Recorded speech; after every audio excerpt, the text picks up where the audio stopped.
I am a barnyard entrepreneur sent on a holy quest to vindicate the one who waits through a sweet 100% run. Can I brainwash enough followers into doing my dirty work and fulfill the prophecy foretold by this great bird? On my holy way, I have to collect 66 unique tarot cards, hunt down 62 ominous relics, sacrifice minions, unlock 12 fleeces, sacrifice more minions, and much more. All this leads to 48 achievements earned through blood, sweat, tears, and sacrifice. Let's get this unholy odyssey started. Welcome to 100% of Cult of the Lamb. Spoken through prophecy, a lamb was promised to liberate the one who waits below. But with a foreboding warning, two cannot wield this power. I am to be judged by a bush, a frog, a pussy, and a spooda. Very imaginative. That's all I got though. What do you want from me? Okay, fine. Let's call them George, Michael, Ringo, and Paul instead. This fella can be Yoko. These guys have hunted down every last lamb of our kind to sever the thread of destiny. I am the last that shall be given the blade to preserve the old faith. I shall bring the new faith.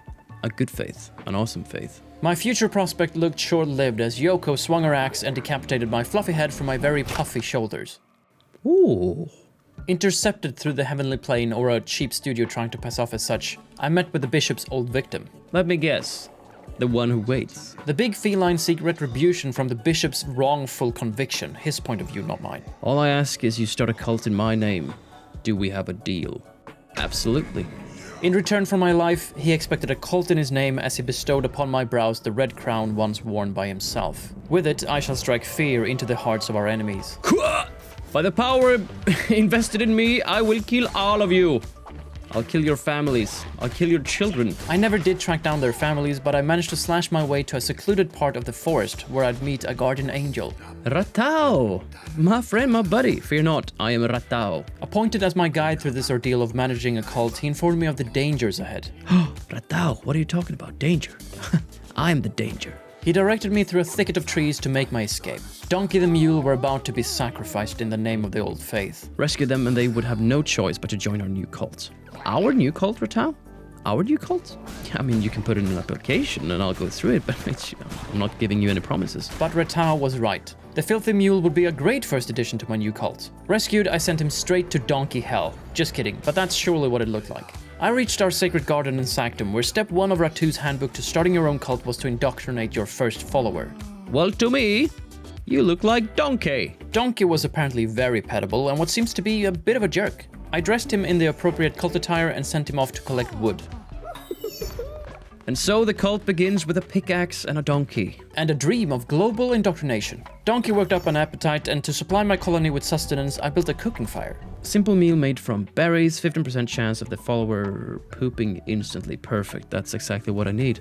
It was red though, so that's probably a bad trait. I'll leave the turd trait interpretation to you. By the way, Donkey did lay down a big mud monkey from the berry bowl, which I joyously cleaned up for fertilizer. Next up from the big book of starting your own cult, murder. Or, to use the more diplomatic term, a crusade.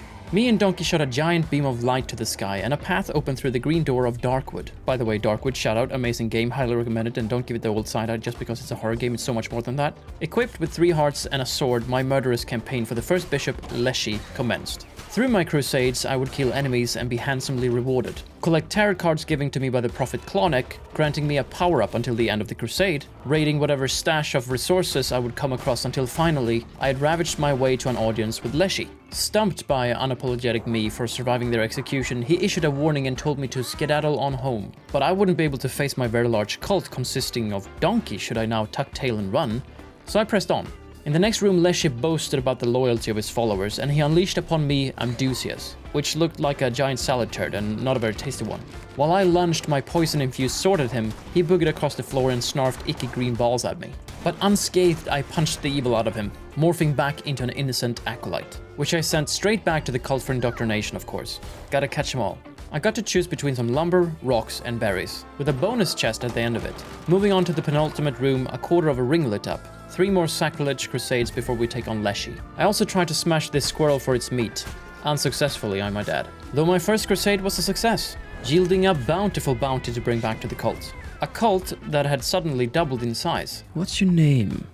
I don't know, you just looked like Cabbage to me. Welcome, Cabbage.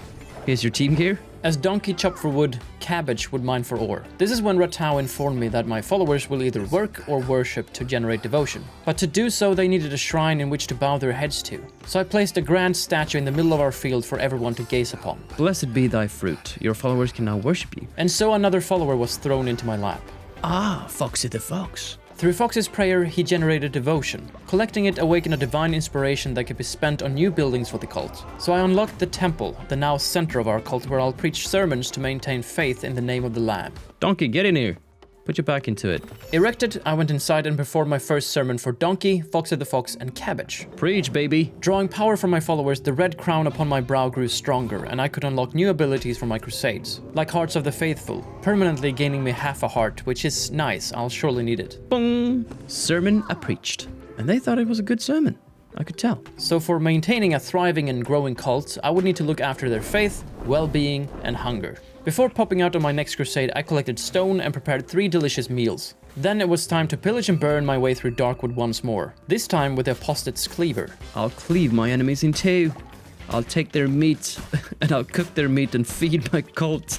This game is dark, even though it's adorable. Interrupting my sinister intentions, Ratau granted me yet another crown ability, as the one who waits was so pleased with my progress, which meant I could pew-pew my enemies even harder using fervor for a special curse attack.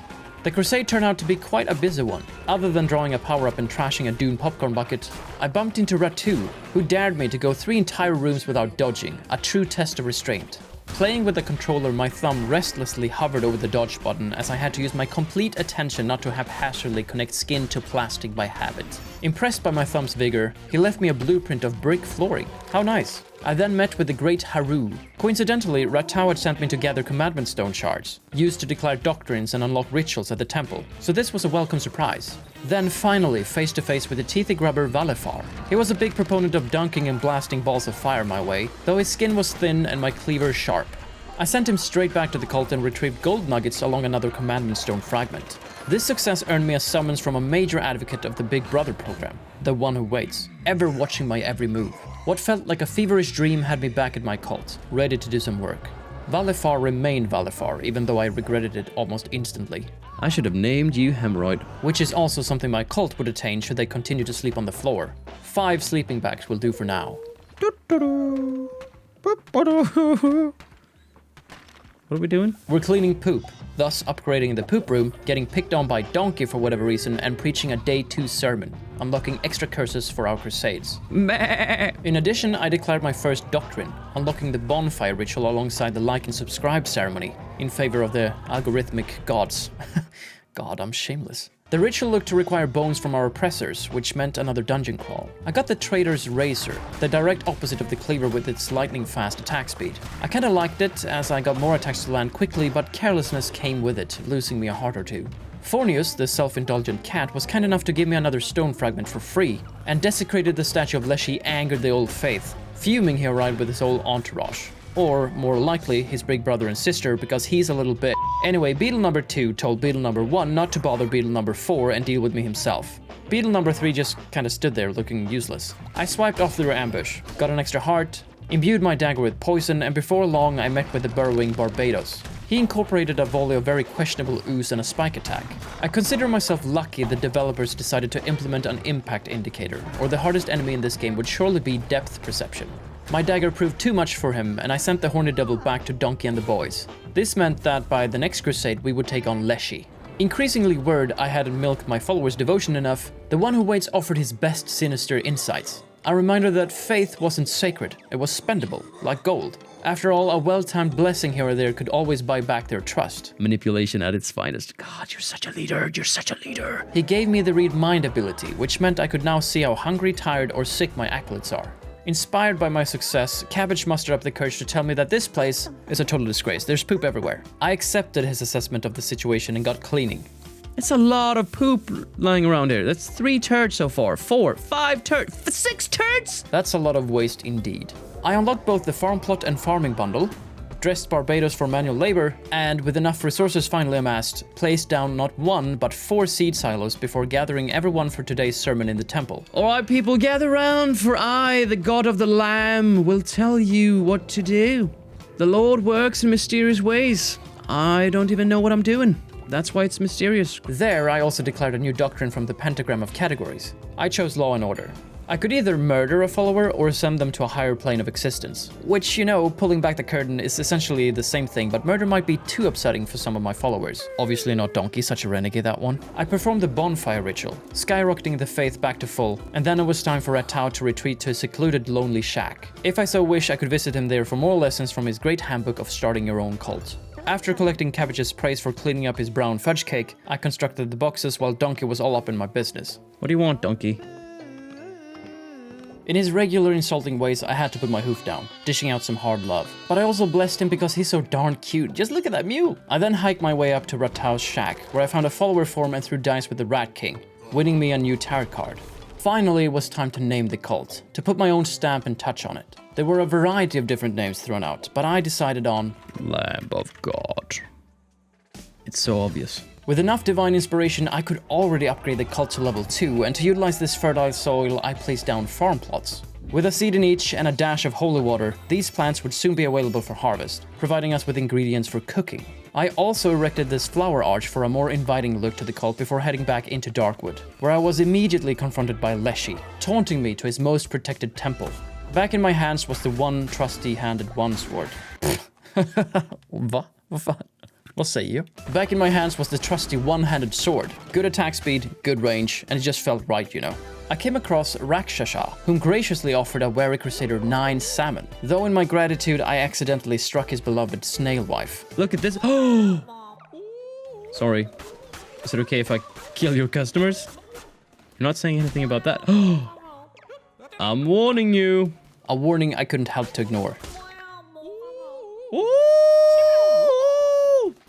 Let him cook. His love's honor was at stake, but luckily for me, his culinary expertise did not translate to the ways of the sword, or fork for that matter. He promised to continue our business ventures would I just spare their lives. Until next time, buddy.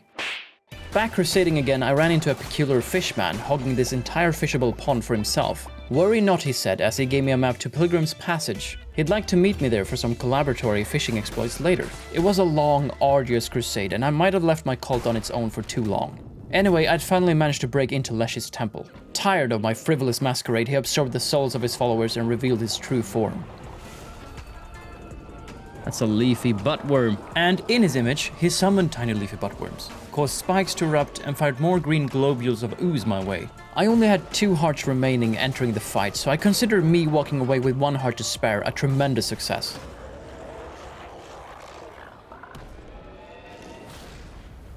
That's 1 out of 4 bishops dethroned, and 1 heart of the heretic surgically removed. I got a blueprint for a trophy of Leshy, should I want to display my glorious conquest to the cult, and the one who waits sent for me, letting me know that Leshy's fall was inevitable. That's it? That's all you have to say? A feline of few words, just the way I like him. Expecting a homecoming parade after this resounding success, I was instead met with sunken faces and growling bellies. Overall cleanliness and devout blind belief was also deeply challenged, with faith rather low. I threw together a meat broth and a tasty fish meal before attending to the withered body of Cabbage, having died of starvation while I was off dismantling the old faith. Burying him restored some of that lost faith, and out of the blue, Donkey made his shameful kink known, requesting to eat a bowl of poop, which I accepted because I didn't want to lose any more faith. I'm gonna eat some poop. Yeah, I'm very jealous, Donkey. Gather round! When one of your brothers get lost, do not get lost yourselves. It is in trying times we need to unite against the heretics that is the old faith. After those inspiring words, I enforced a sustenance doctrine, unlocking the feasting ritual, refilling both hunger and rewarding me with 25 faith. I also harnessed the power from Leshy's heart, affording me the possibility to skedaddle on home whenever I want to on crusade. Oh. I cooked the requested bowl of poop and served it to Donkey. He became so violently ill that he regurgitated the whole meal. Woo! This Donkey guy just leveled up from eating a bowl of poop. That's something. I built a farming station so that my followers could water the crops without my help and made it to Pilgrim's Passage. As no one was looking, I stole these berries for the cult, and then investigated an extinguished lighthouse, inhabited by this hysterical mini-cult of bipolar axolotls, clearly in need of some divine guidance. Reigniting the flame, they pledged their loyalty and I could harvest their devotion. Down by the harbor, I met up with the furtive fisherman. Honestly, you're not fooling anyone with that sweater. He put me to work to prove my worth. Commending my skills with the pole, he asked me to catch a variety of local fish residents. And as a token of good faith, he gave me a tarot card. I had so far unlocked 18, 43 to go.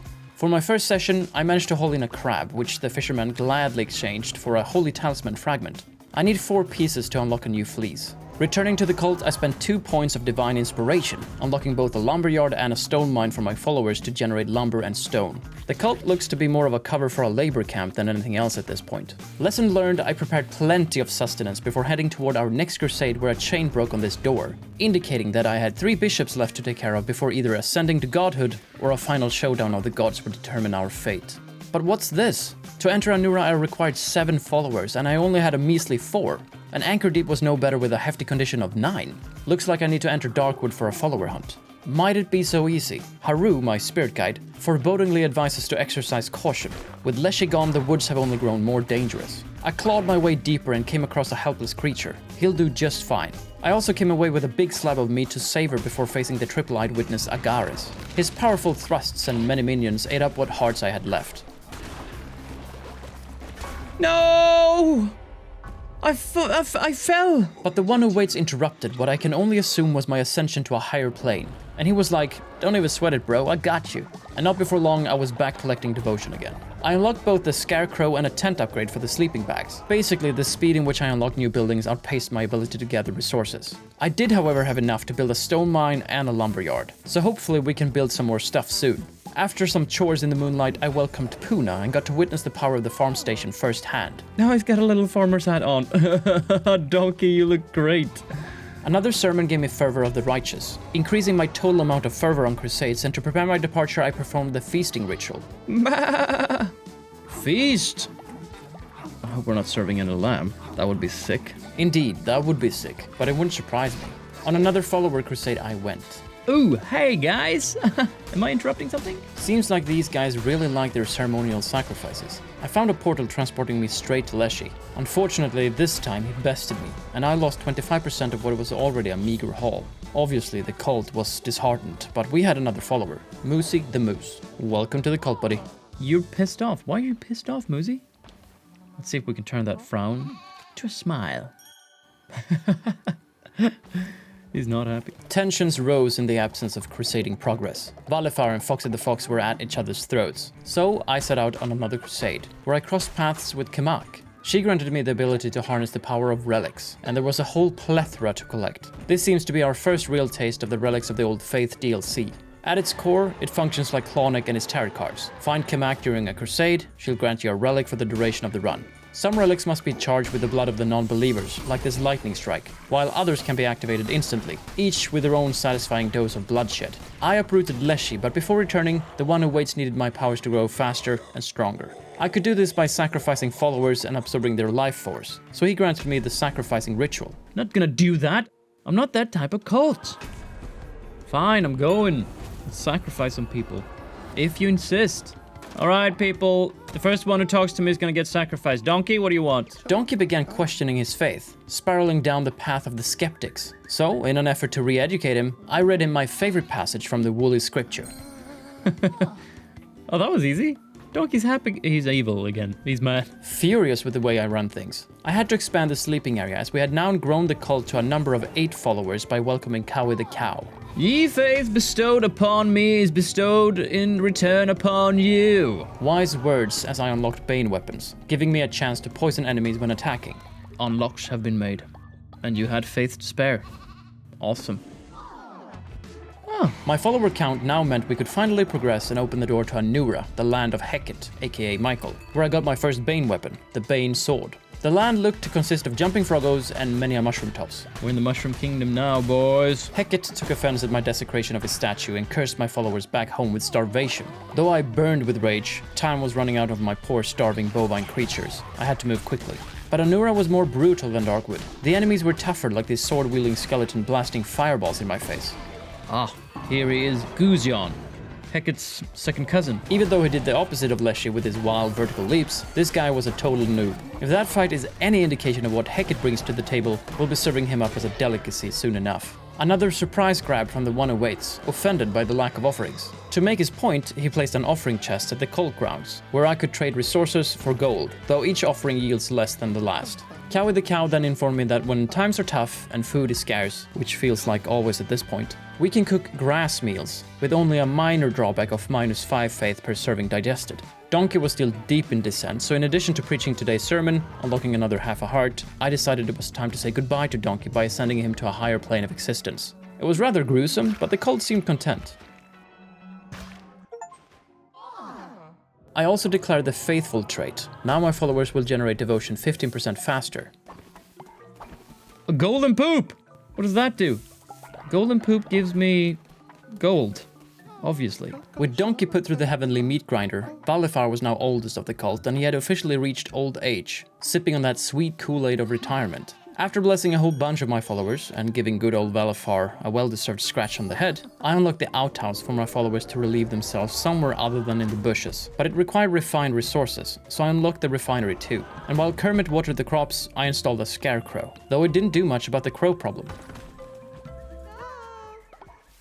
Back in Anura, Michael, Ringo and Paul stood before me, demanding that I bow and submit. "I'll do no such thing," I said, which they then answered with violence. This mushroom monk told me to go and see Soso over at Spore Grotto. A fellow these spores feared greatly, as they hadn't been able to acquire the mushrooms he sought after. With a leap of faith and a heart sacrificed, I was able to get my attack up from this giant mirror of truth, and with some more violence, acquired a relic. Cheese!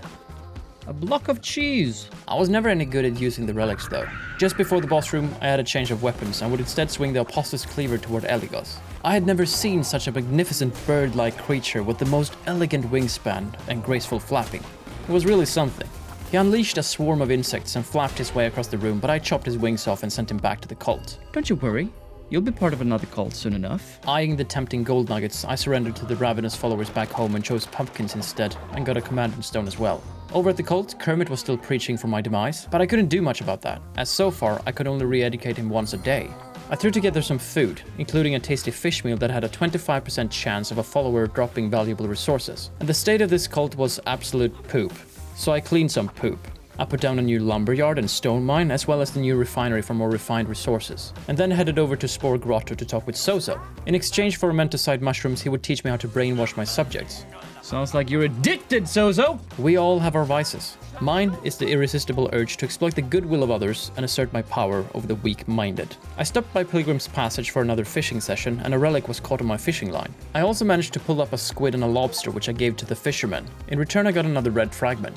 Preaching Day 23's sermon, I instilled a belief in the afterlife trait, so that my followers will only lose 5 faith when someone dies. My gut told me that a bunch of followers would most likely die in the near future, and this was a good way to mitigate a faith loss. I invited Cabbage to the cult and assigned him to refine resources. Okay, I think the colony's in a good state right now.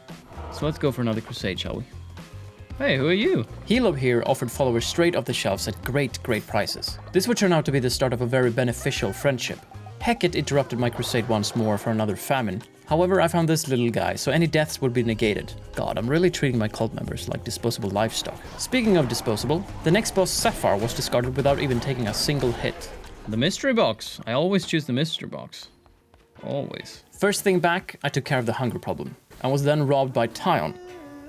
Turns out he was a spy all along, but not a very good one because he only made off with 6 golden pieces. Valifar had succumbed to old age, so I buried him, and I had acquired a necklace that removed the necessity of sleep to whoever wears it. I gifted it to Foxy the Fox, and then I indoctrinated OG Kermit and Bloodclot to the cult. And your cult attire? All for you. I preached a sermon, unlocking the heavy attack. This was great, as I'd soon meet adversaries with shields blocking my regular light attack, and performed a bonfire ritual, skyrocketing my faith back to max. What up, OG Kermit? The new and improved Kermit asked me to allow an elder from another cult. Sounds like another spy to me, but I welcomed him with open arms and then built a few more beds. Oh man, Kermit just left. Watch out for Helob. He's gonna get ya. He's gonna get ya. Kermit leaving had me unlock the prison for future dissenters, and then I was off hunting for Heket. Oh, a flinky snakeo. A friend of Ratau's. I can find him over at the Lonely Shack for a game of knucklebones. I tussled with 2 smaller Gooshons for a while, and other than reanimated giant frogs, pools of poison tried to stop me in my tracks. Fornius gave me another commandment fragment, thank you very much, and I stumbled across a possible follower. I'm surrounded by fools that don't see my genius. But you see it, don't you, lamb? I didn't. So I left the sniveling hawk behind and knocked on Heket's door. She responded by growing tenfold in size and unleashed whatever tricks a frog keeps in his bag of arsenal. A freakishly long tongue, thunderous vertical leaps, and apparently explosive mosquitoes. I only had 1 heart left, and her swarm of offsprings finished me off. My failure led to penance and self-flagellation, delivered via many sweeps of my poop broom. I declared the bribe follower doctrine, another way for me to increase the loyalty of my followers. And Barbados wanted me to feed blood clot poop. But I was not in a poop feeding mood. You're freaking weird, man. Though poop was clearly still on my mind, so I built an outhouse, built a few more farm plots, and replaced Fox's moon necklace with a skull necklace, doubling his potential lifespan. Delivering 10 hand-picked mushrooms to Soso got me a talisman fragment, and I bested Flinky in a game of dice. Immune to poison. Mithridism. You're full of surprises, Mr. Baggins! While repairing the beds after a night of intense sleeping escapades, I noticed Cabbagey had given his all for the cult and now longed for a glorious sacrificial send-off. I wasn't ready to let him go, mainly because I needed every worker I could get, so I focused on progress instead, unlocking the fertilizer silo while my holy workhouses continued to do wonders for the economy. I then headed for round number 2 with the red amphibian. I picked up the vampiric axe, giving me a chance to steal the life of a fallen foe. I tried it out on a bunch of miniature Hekets, but I took more damage than I could restore. But the one who waits is just. I got half a heart from this tarot card, and Ratu came in clutch with heaps of life. Facing Heket, I now had 7 full hearts. She could throw whatever she wanted at me. I had enough life coursing through my veins to take on 5 of her should I so want. And I actually managed to lose only 2 of my 7 hearts. Proudly, I raised my 2nd heart of a heretic, and finally got the homecoming party I deserved. Hattie had died of old age, so I disposed of him, and then Puna asked me to retrieve her brother. They had gotten separated traveling through Darkwood. Admiring my farm, I realized the placement of some of these farm plots were out of reach, so I built a new farm station, adding a 3rd one for good measure. Rakshasa had set up shop across Epilogue, wise move, and I always tend to favor local businesses even when my businesses aren't always appreciated. And with Anchor Deep still sealed tight, I took another stroll through Darkwood, this time with a giant Warmaker's hammer. The sheer size of it had my tiny noodle arm scrapped for attack speed, but landing a successful blow inflicted some serious damage. I got a tempered tarot card firing off a projectile while swinging my hammer, rendering it extra deadly, and Clawneck tasked me to find his long-lost relic through a series of riddles. Being his friend can be really taxing on one's mind sometimes, seriously. I found my prized follower, and finishing off the crusade, I actually managed to down Leshy without taking a single hit. Order, beat Leshy without taking damage. It's an achievement. I didn't even try. Awesome. And I got a commandment stone fragment piece. And wooden planks!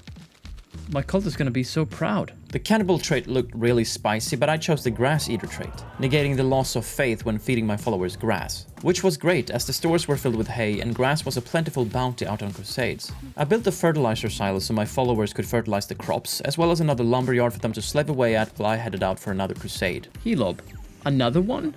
Are you stealing my followers and selling them back to me? I grew rather suspicious of Helob's success rate, especially this close to my own borders. Hell of a business plan, my guy. Another beam and another sanctum unlocked, this time Anchor Deep, the land of Kallamar. He sensed my presence almost instantly and cursed one of my followers. No, not Cabbagey. No, take me. Actually, take Cabbagey. I sacrifice Cabbagey. Cabbagey became gravely ill, puking his guts out. Off to bed before you die, little one. Anchor Deep had a cozy, almost cold but warm SpongeBob feel to it. It was kind of relaxing picking these cotton seeds. I hate it that he's so scared of me. It doesn't really help that I'm killing his customers. He's gonna get a really lousy Yelp review. Not from me, though. He's been nothing but accommodating. Could I also happen to be missing a relic? I accepted the search for it just before arriving at Salios. He was rather spiky, and he got me down to my final half of heart. Just when I thought his burrowing spikes would pierce my sensitive wool, he succumbed to my poisonous blade, and I sent the garbage back to the cult.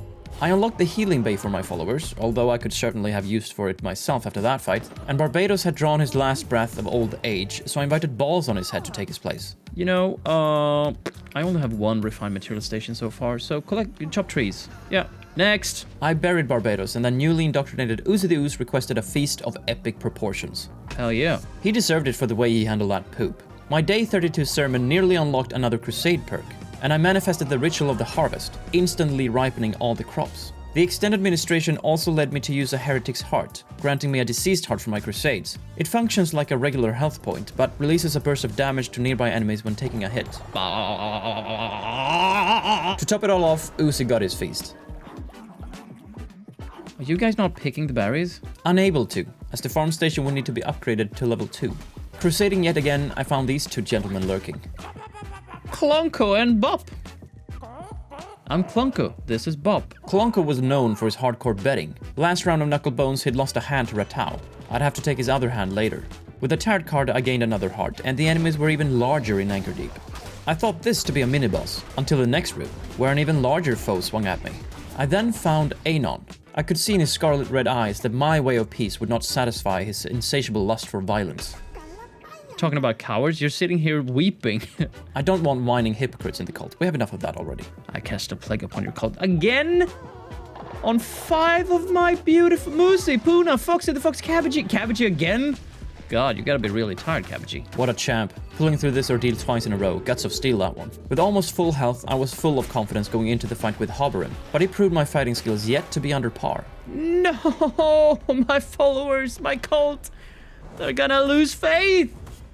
Ugh. It's a good haul though, even though I lost 25% of it. Back home, I sent my followers straight to bed and cleaned up a sea of poop. The outhouse wasn't even full, by the way. I guess the queue was too long and necessity knows no law. With most of my followers bedridden thanks to Kallamar, today's turnout for the sermon in the House of the Lamb was below expectations. But I still earned Might of Devout too, and I could declare the Inspire doctrine, replacing the Bless action with an inspirational dance to significantly increase followers' loyalty. The crypt upgrade had me replace the graves, so I placed 2, and I wanted to perform a ritual to top off my declining faith due to my recent crusadal failure. But I wasn't going to fumble twice in a row, so I headed out for my redemption campaign. This guy didn't give me the crazy eye, so he's now pending initiation, and though Hobberim's spiraling fireballs was still fire as ever, I popped him like a balloon. Overjoyed by my success, I saw my followers to bed while inviting these 2 to the cult. And Mr. Bovine himself asked me to open my heart to an additional 2 starving followers, raising the cult to a staggering number of 15 followers. This led me to unlock the janitor station so they could finally clean up their own filth, set up a medical bay, introduced a few tents, and before long, I was doing the dirty work of exhuming bodies and reinterring them in the new and improved crypt. Very cozy for an endless slumber. Low on cash, I offered a variety of goods to my dark benefactor, including what I can only assume is the remains of Donkey. And with 100 gold flush, I gambled away with Klonko and Bob. Ooh, a 6. Not bad.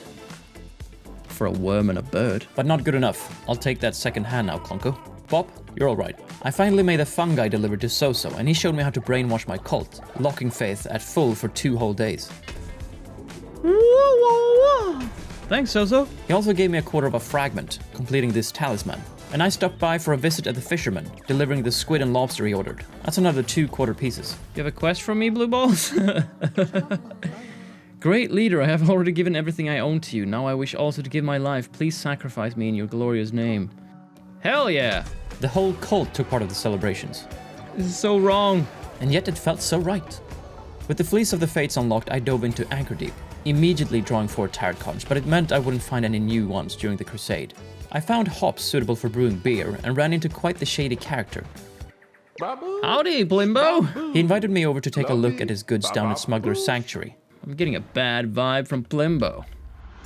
There's no way he's acquired these goods legally. I annihilated this room packed with gremlins until it was time to face Balsabub, a floating jellyfish of some kind. Every tentacle stroke popped out a wave of fireballs. Trying to do a heavy attack. Oh, that did massive damage. I whiffed my chance of a killing blow. Ah!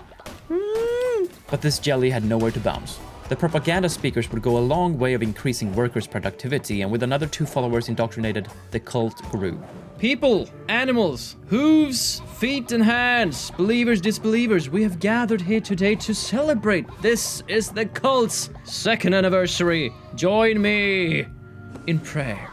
And to celebrate, we will do something. We won't celebrate this anniversary because it's a shitty anniversary anyway, because we had full faith. Keep him guessing. I guess. Cabbage had come across some rather sensitive information that needed to be handled delicately. He suspected Uzi of espionage and wanted me to deal with them directly. And Moosey died. I crammed Pumbaa into the medical bay, healing his afflictions instantaneously, and then headed to Smuggler's Sanctuary. Plimbo, Plumbus, my man. Plimbo was adamant I owed him a ship, or at the very least a few eyes of the witness he could sell for a new one. You see, me discarding all those bishops caused mayhem out at sea and ended with his vessel at the bottom. Lurking some more, I peered into the darkness when a hooded creature suddenly emerged. He found my lack of fear curious and asked me to satiate his ravenous hunger. All he wanted was an old fish. Seems harmless. On the prowl again, I fought my way to Kallamar's temple, and had grown rather fond of the hammer's heavy attack, though it was not always suitable for the fast-paced encounters. Kallamar! Kallamar!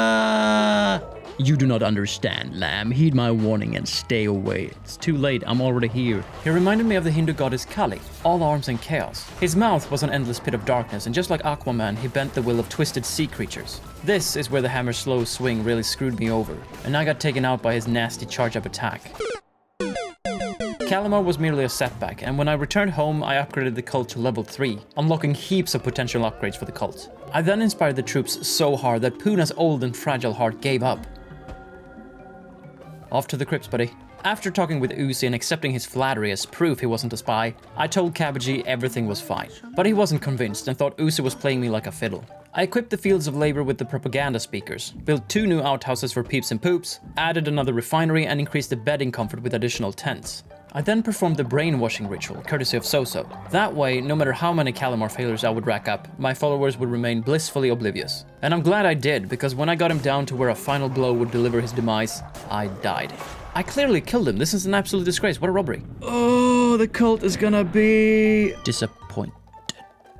Enter Sozo. Thanks, buddy. Likes to cause mischief. Ah, another one of those, eh? I welcomed both Hippie and Crocker to the cult. What do you have? Haha, you died, you suck. Turns out they still knew of my failure. They just didn't lose any faith. You're on the list. I'm not falling for that one again, Hippie. No. Leave. Leave. I want nothing to do with you. You're an asshole. Glorious leader, the base is an eyesore. We need the beauty to celebrate your glory. Let us build decorations here. You just insulted my non-gloriness. Yeah, I'll... What the f... Did you just hit me? Hippie snatched. Hippie. You've been a member for 2 seconds and you've really touched a nerve with me, Hippie. Get... I was too weak for an actual sacrifice, so I just ascended him to a higher plane. He's God's problem now. I finally acquired and built Farm Station Level 2, so my followers could harvest the crops without my help, and with faith locked, all I had to take care of was their hunger. Realizing I could sell rare fish at the offering chest, I got a brilliant idea. Buy the fish directly from the source and resell it over by the cult. But the fishermen's prices were quite exorbitant, and the numbers didn't pan out the way I wanted them to. Oh, and I died a 3rd time to Kallamar, by the way. My followers had snapped out of their trance, so I fired up a bonfire ritual to boost faith before diving back into Anchor Deep, with a chip on my shoulder and a hefty amount of hearts. He sent a disturbingly high amount of crustacean my way, but utilizing the exploding jellyfish, I was able to weaken their numbers, and I finished them off with a sweet tentacle move. Good riddance, said the one who waits before sending me back to take part of the celebrations. Animal then said a few forebodingly words about skeptics and heretics wanting to join the cult. He would have me welcome 2 dissenting followers. Nah. I don't think so. I don't think so, buddy. I'd yet to acquire the tools needed to re-educate 1 follower quick enough, yet alone 2. They would surely have the entire cult rise up against me within a few days. Womp. Trunk here was an abhorrently loud snorer, so I had to place his tent by the wayside not to disturb anyone, and loaded up the propaganda speaker for the upcoming workday. Do I have a commandment upgrade? I do. I declared the belief in false idols doctrine, gaining a small boost in faith whenever I put up decorations, and after devouring Kallamar's heart, I unlocked the hunger, a perk that lets me consume a meal once per crusade to gain a heart. I reckon it would have been supremely overpowered if I'd ever actually use it. What's happening now? What's this? Snakes? Danger noodles? What's going on? Oh. Sin slithered into our Garden of Eden, whispering sweet lies, and we listened. We ate the forbidden fruit and lost our innocence. Now, through these contraptions, I can siphon sin through my followers to unlock more perks, strengthen our temple, and even hatch new disciples.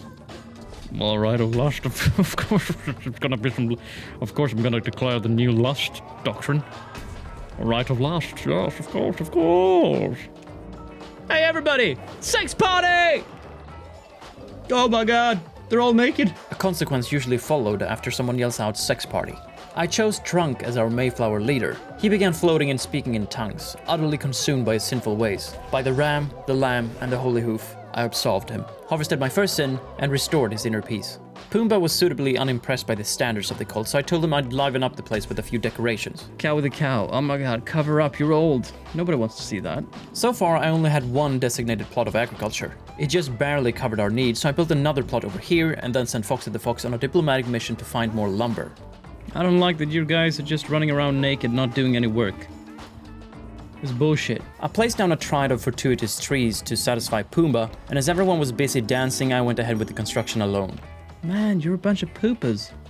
Hee, I just pooped, ahaha. The third epic chain broke, and by the beam to the sky, we opened our way into the silk cradle. Mayhem cannon, a vicious ranged weapon. I loved the blunderbuss. It was incredibly powerful at nuking down targets, firing off 3 rounds lightning quick. Just don't get stuck at the reloading part. Huh. Pardon my jaw dropping in bedazzlement, but I've never seen a 4-eyed knitting caterpillar before. She insulted my fashion sense, and for that reason alone, gave me a tailor's building, to give the cult a much-needed style boost. Shamura then fed me a tale of why they had to imprison the one who waits, whose apparent real name was Narinder, and followed that up with brainwashing poor Teddy. It was kill or be killed. Sorry, Teddy. I'll resurrect you, Teddy. I'll resurrect you, don't you worry, I'll resurrect you at the temple. I stood before the first mini-boss, one's name I can't pronounce without having to beep it. He slung his web and launched into the air, but on descent, his abnormally large bottom often got stuck, giving me the perfect opening to strike. I finally made use of a relic, gained half a heart, and a little gunpowder worked wonders, blasting away both him and his spiderlings. That's the first out of 4 in Spiderhaven. On return, I preached so hard that I unlocked level 3 of Might of Devout, giving me even more powerful weapons on Crusade. Looking back, I feel like I should have unlocked this a long time ago. After all, I was already the last main area of the game. And scrolling through my deceased followers, I got the sudden urge to resurrect Donkey. No, Teddy the Bear. He was just level 2, but I promised him so. Yeah, suck out that death. He looked kind of bad, though? Teddy had a dash of existential angst, so I threw him in the medical bay and saw his mental wounds heal. He's back! I spent my first sin and upgraded the temple, though I was sad to see it was purely decorative and didn't increase my godly powers in any way. It would require heaps of gold bars though, so I started the consecrating process and welcomed Larry Bird and Newt Newt. Newt Newt. Golden Pooper? Royal Pooper! His turds would be divine. I'm looking forward to your poops, Newt Newt. Oh, epic curse, consume 75% less fever. And we will drop more fever. I can just, oh, it's a fever fest. This meant I could literally spam my special Icar attack, something that usually slipped my mind, just like the relics. And on top of that, I got the necromantic sword with a chance of summoning a ghost pal attacking nearby enemies. I plowed through fields of foes, got an open invitation to check out Midas Cave, open 7 days a week, ditched this guy for his unaligned worldviews, and then fought Vefal, the embodiment of creepy. He crawled spewing acid, and while I was distracted by the vomiting projectiles, his spider henchman striked. I was lucky I had replaced my special Icar for a ranged flaming shot, otherwise I'd surely be dead at this point. Yes! Oh, that saved me, that curse really saved me. Oh, those extra hits. I could have just dished it out. Whew. Thank you, oh. I saved my cult from such an embarrassment. I got away with what looked to be my biggest haul yet, and what I thought would be a summon to my dark benefactor took an unusual turn.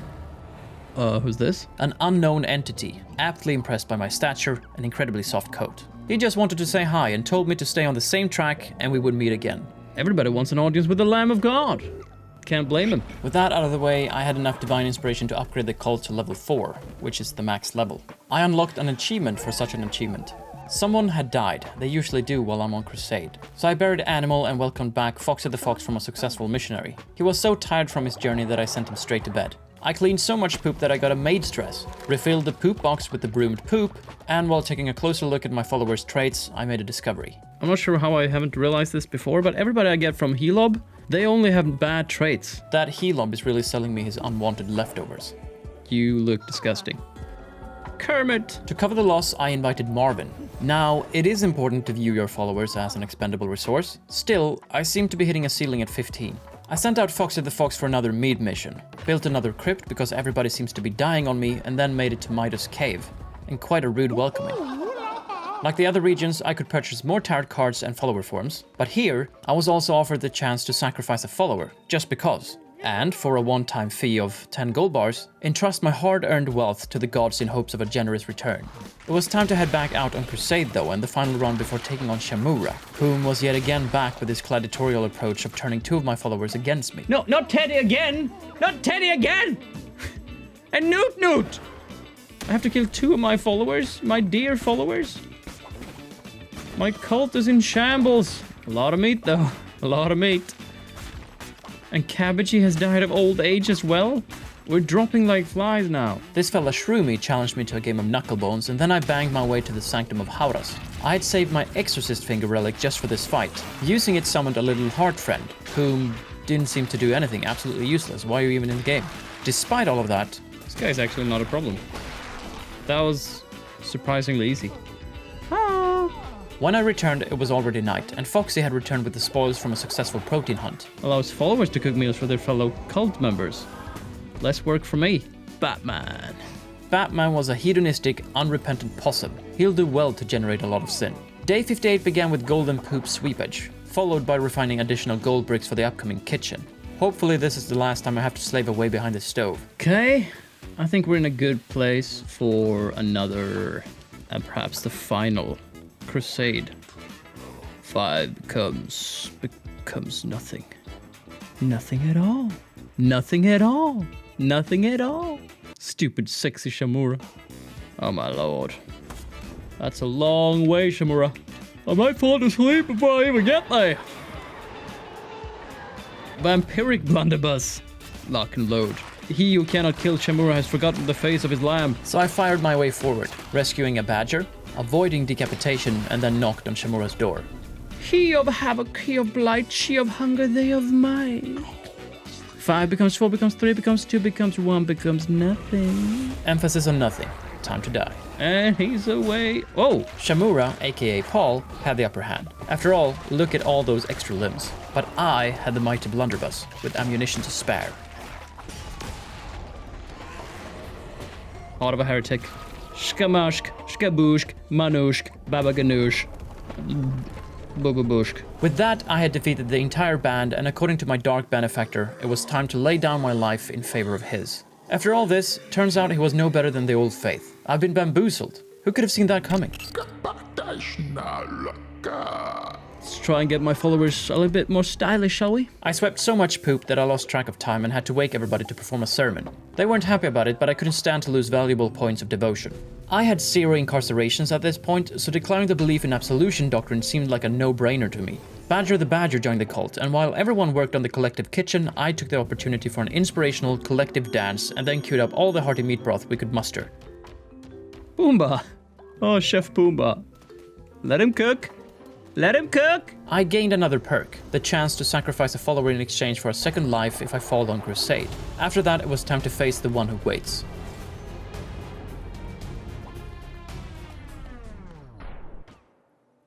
Requires 20 followers?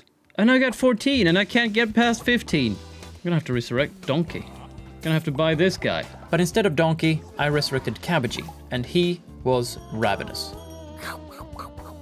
Cabbagey, what? Did you eat one? I just lost one. If that wasn't enough, I didn't have the flowers to stop Cabbagey from devouring the entire cult. Time is of the essence. In desperate need of followers, Larry Bird found 2 starving ones by the road, bringing us up to 17. Still a few shorts, I headed out for both healing flowers and more followers. Hey! Kermit! Kermit felt betrayed by my manipulative ways and swore to bring justice and free the others. Oh, you're huge. Now I know where the abundance of food had gone. Straight into this guy's hatch. He was a fierce warrior, not gonna lie, and rather gifted with a bow. But I got him down. Damn you, Kermit, forcing my hand for this? That would bring us down back to 16. Not a great start. Luckily I found a rooster to take the treacherous frog's place. I built more farmland, enhanced the brainwashing ritual, and by absolving Yonono's soul, had his scarlet red eyes turned crystal clear. I also ran into Helob and bought another follower. 51% off for Nuarna? It's a bargain! I finished the crusade by killing Leshy and welcomed my new members. Then Uzi the Ooze selfishly died. I found cheaper rituals, which was great, saving a bit of resources, and the next time I could combine it with reduced cooldowns. All in all, it meant I could perform more rituals, which was very tasty. I slapped a few bats, rescued another follower, picked a lot of red flowers in this enriched flora room, and after beating Leshy again, popped Cabbagey in the medical pod, rendering him yet again fit for service.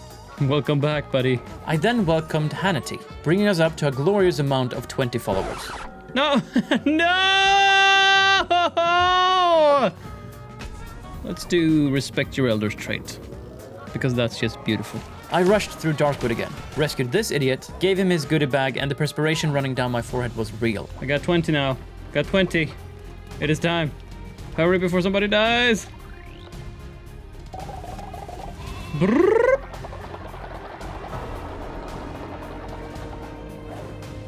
I found myself back in the fake studio, same cheap celestial knockoff, but this time with a sweet spread of weapons to choose from. I wasn't thrilled about the bulky options, but the merciless hammer had a chance to deal a critical hit. And so, once again, I walked the path that could very well lead to my own execution.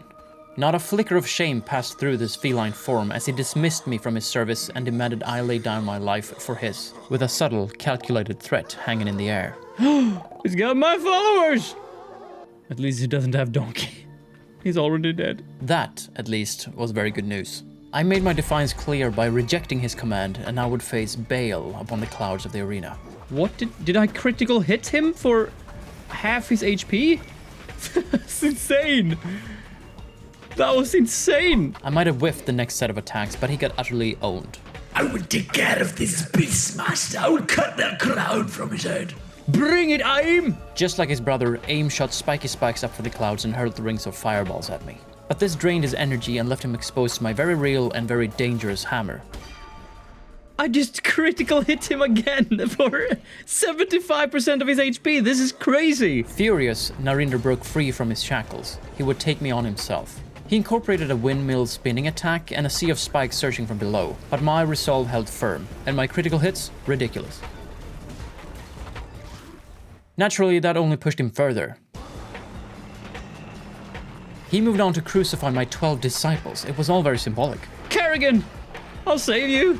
A feline no more, or perhaps a deeply unsettling one. He popped out 3 of his biggest eyeballs at me, which I naturally whacked. That's 1. Blinded on one eye, he kicked off this sweet laser grid attack, almost like that hallway scene in the Resident Evil movie. I dodged it, no problem. My followers, however, looked deeply concerned for my safety. Whoop, whoop, whoop, whoop, whoop, whoop, whoop, whoop.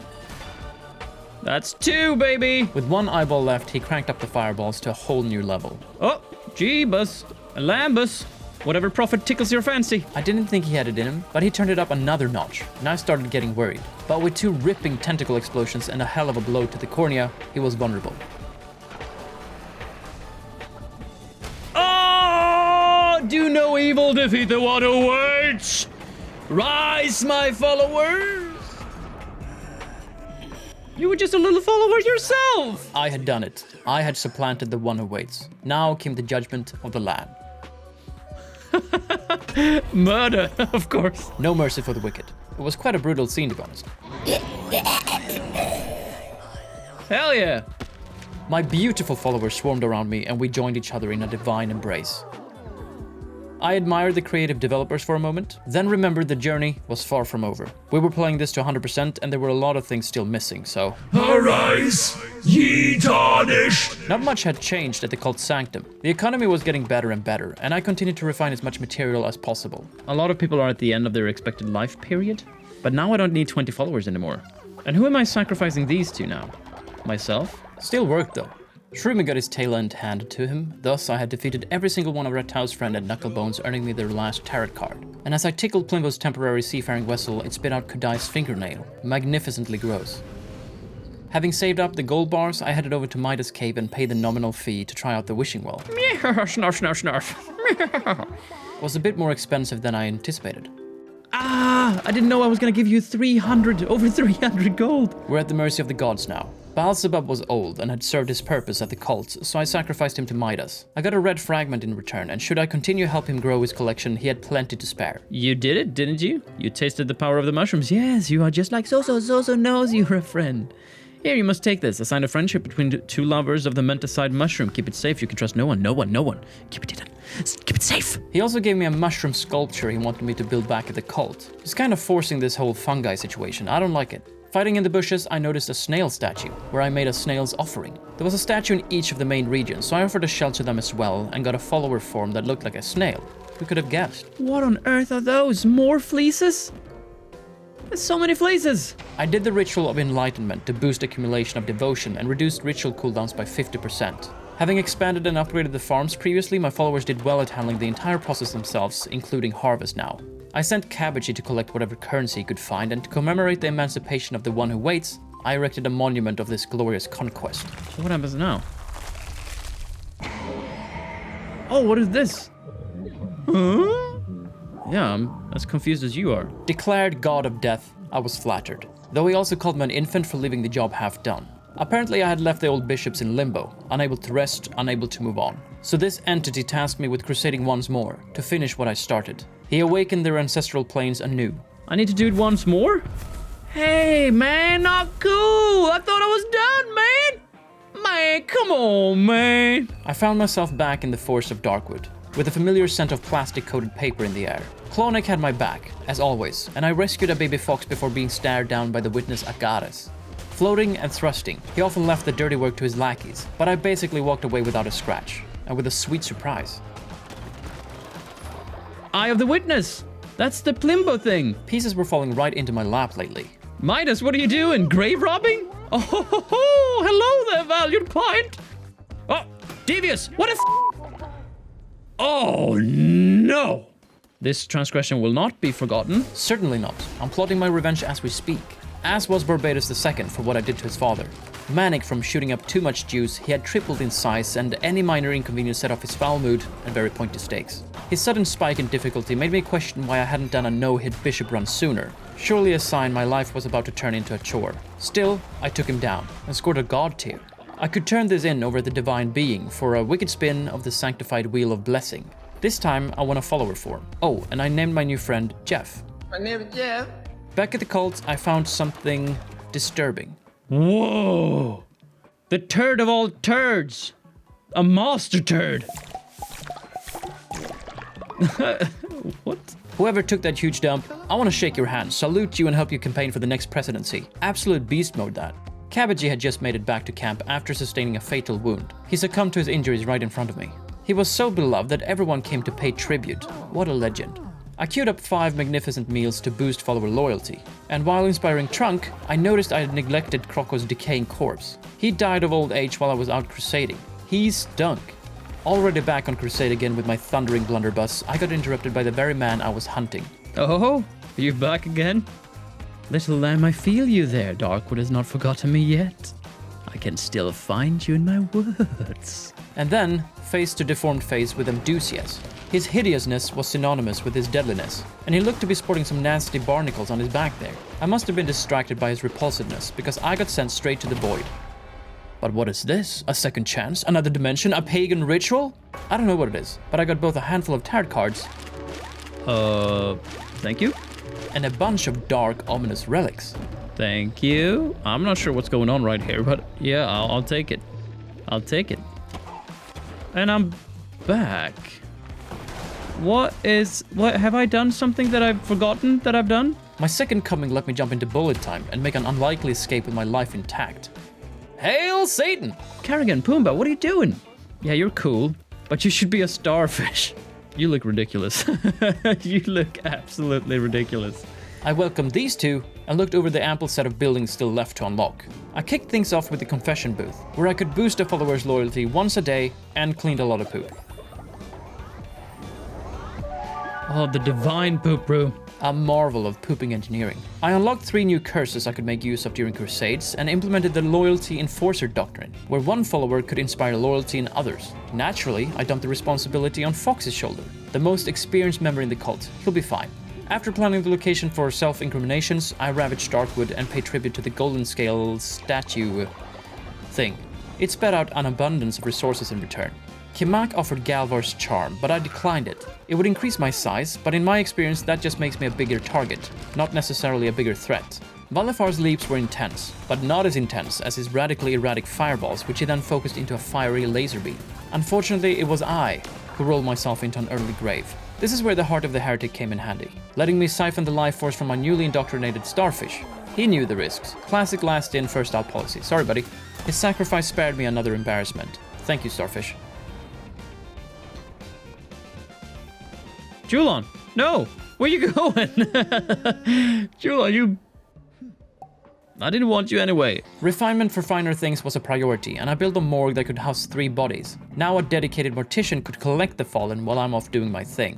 I also set up a janitor station, meaning less poop on my hands and more janitorial responsibility for my new starfish. More about him later. While on the topic of turds, this would see me bump into a lesser version of Leshy, at least in appearance. Leshy, you're missing a piece of your head there. Somewhat disoriented, Leshy practically begged for the end, devouring his followers before turning into something you'd find marked down in the food aisle. He was pretty much the same flavor of useless, but this time he'd rigged booby traps all over the floor. Tip-tapping my way around, I set him free, so to speak, but also sentenced him to my holy labor camp. Biblical man. Jeff knew this wasn't enough for me, that I craved and demanded more. He opened a pathway to purgatory, where I could slay monster for as long as I liked, or survived, cheeky comment there, Jeff, without any time passing on this plane of existence. I'll have to venture there later, as there's an achievement lurking behind a row of bosses. I reimagined Starfish, threw in a snail for good measure, and unlocked the leader's tent, a snooze-worthy resting place for a wary ruler. Then I inspired the troops through expressive dancing, and today's sermon let me unlock stronger weapons on crusades, but not as strong as Junono's love for Hauras, who clearly didn't pick up on the hint of the gifted flowers. Stop leading them on, Hauras. Shame on you. So Junono asked me to help wow them with a delicious vegetable feast. I obliged, because I'm such a big proponent of love in the cult. And through the ram, the lamb, and the holy hoof, I withdrew Fox's confession. His past transgressions now forgiven. The confession was really powerful too, beaming him all the way up to level 8. Then it was finally time to pull the lamb by the wool and indoctrinate Leshy. He damned me, of course, but his arrival was perfect. I'd been waiting for a suitable mortician for some time now. He also asked me to fetch one of his eyes from Darkwood, having previously lost it to Narinder's fury, and now it's misplaced. Sacrifice a level 4 follower to open. Can't be resurrected. No. Level 7 follower. Level 10? I wasn't ready for that kind of commitment. Also, I may have slightly neglected my followers' training. I mean, I put Fox in charge, for goodness sake. So instead, I went in for a taste of something bigger, Purgatory. You could choose between boss runs or dungeon crawls, with each victory ramping up the difficulty until you hit the ceiling. It was all tied to the power of the fleeces. For the first one, I tore through a well-worn dark forest, and suddenly found myself in Anura, collecting French delicacies. But this time, resources weren't stockpiled. They were swapped for a chest containing god-tier fragments. I stormed through the ranks and once familiar battlegrounds until I found myself eye to eyes with Witness Alusair. He had the annoying habit of bailing mid-fight and spawning his alleged children, or somebody's children at least. Since when did scorpions and spiders become friends, allies? They've always been sworn enemies. This is known. This is known. Using children as a shield has never stopped me, period. The reward for completing a run was a full god tier, and with enough fragments it sanctifies into yet another. I was after all the red fragments I could acquire, to get a hand on the overwhelmingly amount of fleece still left to claim. And Jeff provided. But he also threw me a curveball now and then. Boo! Boo! Actually, hey. He's a shrimp. That's actually kind of nice. Okay, I'll accept. My gut told me that Trunk was the right choice for sacrifice to open up Anura. Turns out my gut was absolutely right. Taking his confession and nudging him over to the required level of 4 had me realize he'd been bad-mouthing me to the entire colony. What a cunt. Now, I take the seal of confession very seriously, but that doesn't mean words can't hurt. He'll pay the price for his insolence. The smell of feces enhanced Snail's poetry writing, at least according to himself. I thought it was complete crap, to be honest. Meanwhile, I upgraded to 3 level 2 refineries and maxed out my lumber yards. I'd officially built a full-blown resource factory. My work in the shadows had not gone unnoticed, and Junono approached me with a wild request. He wanted me to marry Hauras in his place. I declined. Shame on you for trying to push the shackles of marriage upon me. Shame on you. Follower cannot be resurrected. No, but we can create a new follower in his image. A better one, a more obedient one. The gaping maw of Anura opened, having me fling the axe of fury once more, and I found a fella cocooned in an alien reference. Kill me. And somewhere along I again realized that some curses actually let you enter bullet time before firing. It was so awesome I had to finish off another witness with it. But Eligos II wasn't such a pushover, and his red fly swarm were immune to my swinging heavy attack. I died, and had to sacrifice another follower. All in vain as well, as riding high on my hubris, I siphoned Granny Spike's single heart and died yet again.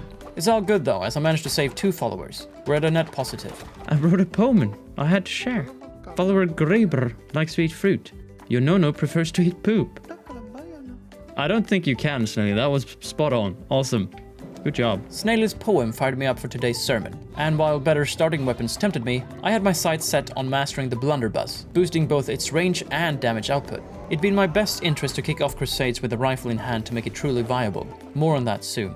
These two handsome fellows pushed my follower count to 21, and unlocking the raunchy mating tent would spawn a new era of follower indoctrination in the form of eggs. It gave me access to the hatchery too. Such vile and sinful acts were best kept far from our sacred temple, so I tucked the tent in a corner with the hatchery right beside it. At the same time, I figured it'd be criminal not to give my devoted followers a day off after nearly 80 days. Faith shot back up to 100. Turns out free time and belief go hand in hand. But my good nature got me in trouble. While they were out drinking Mai Tais and having a blast, I had to finish construction myself. Rookie mistake. You do fornicate during your day off, right? Before such atrocities, I declared sinner's pride. Lest she would absorb the sins of others. Too bad my goody-goody followers had barely misbehaved. The sin meter hardly moved. But one naked lap around the maypole had him spit out a sin. Very corrupt, very tainted. Nice. Thank you all for this sinful ceremony. I rushed through Darkwood locating one of Leshy's lost eyeballs. It was quite big. Leshy was just thrilled to see its presence and he asked me to hang on for it for a while. My precious starfish was back from another meaty adventure and it was time to face the golden judgment. The gods bestowed upon me a whopping 526 coins. Holy moly. I also considered sacrificing a follower, but then remembered Helob's damaged goods. But the sneaky bug had raised his prices. 100 coins for a single sacrificial follower is just bad business. That's ludicrous, that is. Since sin was such a rare commodity, and one I'd soon need in abundance, I figured a most evil and devilish drum circle might come in handy, and to fuel their rhythmic rituals, I whipped up a feast of magnificent mixed meals. This did well to increase follower loyalty and meet the sacrificial requirement for the remaining doors. What I didn't know is that I'll need to convert 10 followers to disciples as well, a ritual I could first perform with a level 10 follower. For the cult's first egg ceremony, I paired Croc and Fiarte, paying no mind to their low compatibility rating. I wanted that long snout purple-green mashup badly. The cult would do well with some color. Surprisingly, they hit it off, and from the mingling of their DNA, I would unleash upon the cult the most sinful beast, destined to smash through the follower ranks like no other. Of course, the egg needed some egg love, and after tending the egg, I was out to exact my vengeance upon Anura, where Gushan took Eligo's place. He was a bit hysterical, bobbing up and down like a lunatic, and ironically, he had his own egg factory. That's my monopoly you're intruding on, buddy. Oh, what a dodge, man. What a dodge, man I am. More food made its way on the table, courtesy of Hannity's meat, and I completed the Tree of Sin by constructing a delightfully intoxicating drink house. I'll place it over here in Sin City. As expected, poop juice was the most befuddling and sinful beverage, but it had its drawbacks. What goes in must come out. 3 juniper drinks would open the bar, and Starfish provided. He had taken bartending lessons on the side. I opened the bar. Starfish was obviously the first on the scene tasting his delicious brew, and it turns out he's a bit of a bitch. Yeah, Croc, I think you have control of the situation. I'm gonna go full-on crusade mode now. I'm gonna crusade way hard. So hard. No one is gonna be able to crusade as hard as I'm gonna crusade right now. This gut-wrenching room of half-digested meat concealed an envelope, revealing a trove of hidden lore waiting to be unlocked. Right after, I rescued a giraffe with a notably short neck, and I trottled onward to challenge Sapphire.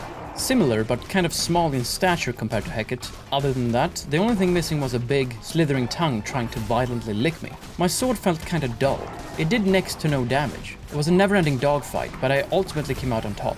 Then I was straight in for the next run. No sermon, no respite, thundering blunderbuss in hand. It's just an overall awesome weapon. It really is something, I like it a lot. Meanwhile, trouble was brewing over at Spore Grotto. Soso's mushroom addiction had finally caught up with him. He confessed he'd lost everything, all while nibbling on yet another mushroom, desperate for a fix. In his current state, there was nothing we could do. Instead, I redirected my efforts to something we could influence, like Eligo's breathing, which I swiftly ended with a few well-placed shots straight to the chest. After the mandatory and rather sinful celebrations, Leshy came to me with another request, to return to his temple in Darkwood. Of course, I obliged. He'd been doing an excellent job at managing the dead while I waged my holy war. I even had to upgrade the crypts to level 2 just to house the growing pile of corpses. And Yonono asked me to open up my hearts for 2 deceased-ridden followers. I did more than that. Straight in the medical bay they went, fully cured and chipper. To sweeten the harvest, I equipped all my followers with a nature's necklace to speed up the agricultural growth. Leshy received a sneaky gift too, increasing his lifespan. I can't lose such a splendid mortician now, can I? I like your noggin. I'm gonna grant you the gift of unnaturally long life as well. I give the gift of Arendil. You're horny.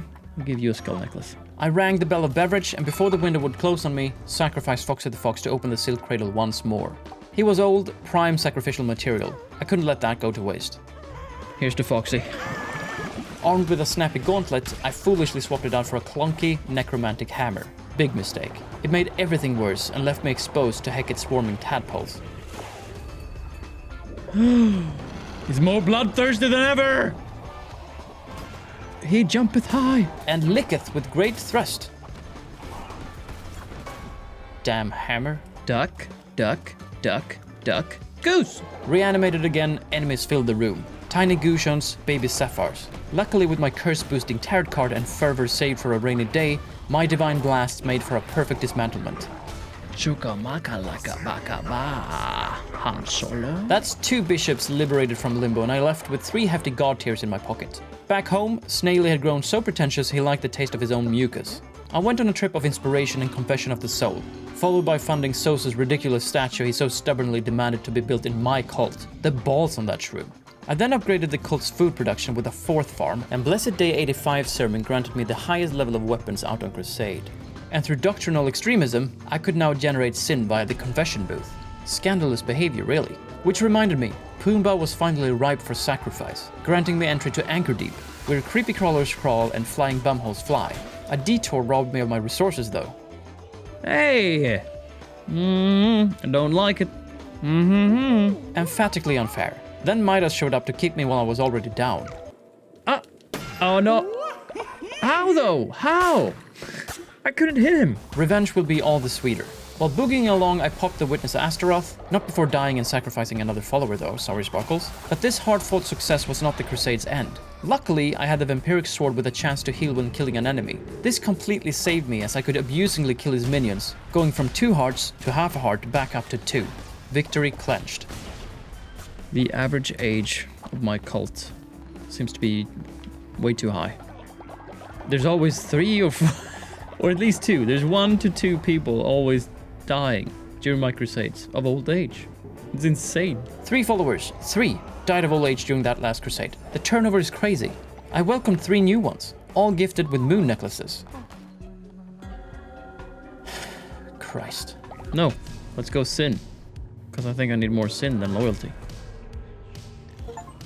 Unlock all doctrines. Gospel. Born of sin, Crocco was immediately baptized. The newly hatched follower can consume 8 times its own body weight. He's got diapers. And he's crawling. Oh yeah, I need a nursery. I found a really suitable location for it, right next to the demonic circle, and I chucked Crocco in the pen. It's important to instill the teachings of Ganush from an early age, and nurturing was absurdly powerful. Each pat on the head boosted a follower's level by 1, and you can do it once per day. I did some chores, accepted Heket's weird throat-related request, and unobjectively pulverized my way through Anchor Deep. Limbo. Babu, shbabu. Shbagim. Shbabaloo. Blimbo. The booty. Oh, the booty. There wasn't much to that conversation, and equally little with the inflatable airbag Balsabub. What a noob. The mountain of poop back home weighed heavy, and there would be more as these 2 noodles made another egg. Great place to raise a kid, by the way, what with the bar fights and projectile vomits. What's this song? How to go? You fail faithful.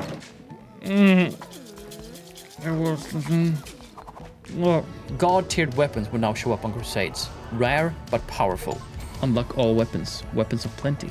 Plenty of weapon. Kallamar tried to discourage my crusading ways, throwing everything he had at me, including spiky Salios. He gave me a bit of trouble, literally killing me, in turn killing Hannity, but I got him down nonetheless. Basic decorations. My cult is almost 100 days old, and I don't even have basic decorations. We danced around the maypole for a bit, and I sucked out all the sin juice I could, until Yonona was so consumed that he vowed to damn me in the next life. Jeez, calm down. Waking everyone up for the ceremony had my faith tanked, but I was uplifted to find that all my rituals of enrichment had paid dividends. 800 gold! Oh yeah. Little Crocco already gave me trouble, refusing to stay in his pen as it was already too big, wise, and adulty. Yeah, you're almost a grown-up, but you're still pooping on the floor. I took Fiat to the confession booth, racked up some sin, but I had to nudge him over the edge with a brog brew. He dropped a fancy robe in return. We danced around for a while to the tunes of rhythm, and over at Spore Grotto, Sosa was happily paranoid about the erected statue.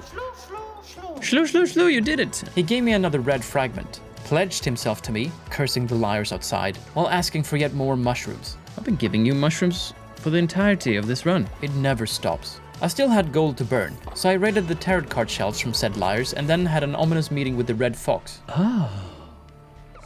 little lamb, we meet again. A beautiful night, is it not? Does your cult flourish? Are they devoted? Are they strong? Well, you know what they say. The best thing a follower can do is follow. Another follower deal was on the table. This time it was Fiarte's turn to pay the price of old age. That's 2.5 medallions currently in my possession. I continued raiding the other areas for all items on display and gifted Plimbo his precious eyeballs, bringing up the total medallions to 3 1/4. Catch critter. I got a little crab. That was fun. In what I wanted to be my final dive into Anchor Deep, Yonono came to collect. Not himself, I had to bash him multiple set of times until my hammer of absolution finally whacked the sin out of him, and I got him back in line. No one, I repeat, no one leaves the cult without my permission to do so, and then most likely in a sacrificial manner and or body bag. Monch boosted follower Tyna's loyalty for free, I found a secret message while exhuming bodies, and ran into fish lips again, almost incriminating himself. It's me fish lips. Man lips. I meant man lips. What's his angle? Who's the mark? I have so many questions. Kallamar's rotten flash had me stunned, and he threw an insane amount of fireballs and crustaceans my way. Too many for me to handle, and I died. This dang hammer, I just can't. I can't. Tyna's life was now my life, and I had a second chance at this aquatic god. Oh, With that failure, my faith was tainted, and ravenous bellies growled all over the place. Something I had to take care of before heading out again. And my frustrations really shone through my cooking. Then I got stuck with another bulky hammer. The crusading gods are really stacked against me. I almost thought I died again, but with a sweet dodge move I managed to get him down with half a heart to spare. He'd make a great addition to my collection of bishops. What is that? It's hideous! It's an abomination! Put no weight on your name, abomination. You're lovely.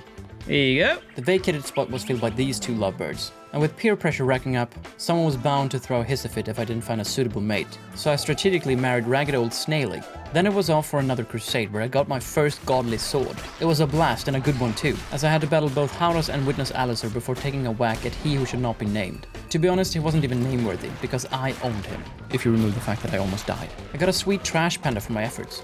Haven't you died yet, Snaily? I mean, give up already. I wasn't too keen to see my wife Snaily alive, not just because my wife is an actual snail, but mainly because I was forced into marriage to withhold our faith levels. Maybe I'll do another one? Why wouldn't I do another one? Just invite more people to sin. I mean, mate. Yeah, sin. With sin on my corroded mind, I laid its roots upon Bunny and then did some chores. Abomination is floating around in a tepid pool of his own filth. And ordered some more lovemaking. Oh, it's gonna be a purple explosion. Another egg for the colony. A colony that, according to some, were severely underdressed. I threw together some ragged robes and a peasant blouse to dress my starfish and leshy. It reminded me of the fishing mechanic in Dredge. I accepted Astaroth's request to take on a new dissenting follower, something I hadn't done since Donkey and Kermit. But I had a few more tools to play with this time around. Re-educating did little, and the confession booth saw his behavior continue. But I had the magnificent mixed meal, and just enough ingredients to prepare him a bowl. As soon as that delicious dish landed on his taste bud, he was dissenting no more. I ordered another round on me and got a snooty drink tender vest for it. Then, once more, I found myself in the silk cradle. I got the Blazing Trail tarot card, where I could inflict damage by rolling over enemies. Killed by death rolling. That's badass. Equally badass was the secret room I uncovered. Either by accident or the game told me to look out for these statues. Either way, I should have burnt the event to my cornea. It would have made this run a lot faster. It's a gateway. I pulled out my own heart and threw it into the maw of this amalgamation of sorts. It did not look pleasant. 1 out of 10 ancient tablets uncovered. I fought my way through until I was mouth to mouth with Hauras. The butt scorpion got poisoned by my hammer's blow, and thereon after I controlled the entire fight and didn't at all almost die again. While sin consumed Leshy, Bunny came floating by as well. He was so weak-minded that his sinful ways damned him until I could only redeem him on crusade. I popped some poop in the bin, buried my now dead wife, sinfully danced accumulating sin and placed down a suitable tent for a leader. Then I was off to pillage and burn. Not before tending bar though. I always stock up on rich refreshments to celebrate a hard-earned victory, or, well, to drown one's sorrow, the latter being the more likely as of late. Oh yes, it's gonna be a good crusade. But not for Bunny, who accused me for causing this predicament. You did that to yourself. I didn't force that poop juice down your throat. I just provided the option, didn't I? Anyway, he was a tough nut to crack, followed by an even tougher nut. Vefa. All that nut cracking gave me 16 beetroot seeds to bring home to the cult, where lumber yards and stone mines were depleted, but I had plenty of spare resources to refine for upcoming expenditures. I had actually amassed quite a bit at this point, especially golden bricks. With a clean slate, I tried to reorganize, but trying to cram everything I could in the labor camp was harder than it looks. It is what it is. Abomination was then ready to shed his diaper and join our community as a contributing follower, and got his cult attire. Welcome to the big leagues, fella. I tended egg, inspired workers, added beetroots to the seed rotation, and headed out for a massive crusade. This time with my first godly hammer, and happened to run into a most deceptive familiar figure. Oh, now I'll just take care of some business. Oh, I can't hit him. Oh, there we go. Eek, ouchie. I'm not proud of it, but I punished him excessively. Actually, I am a little proud of it.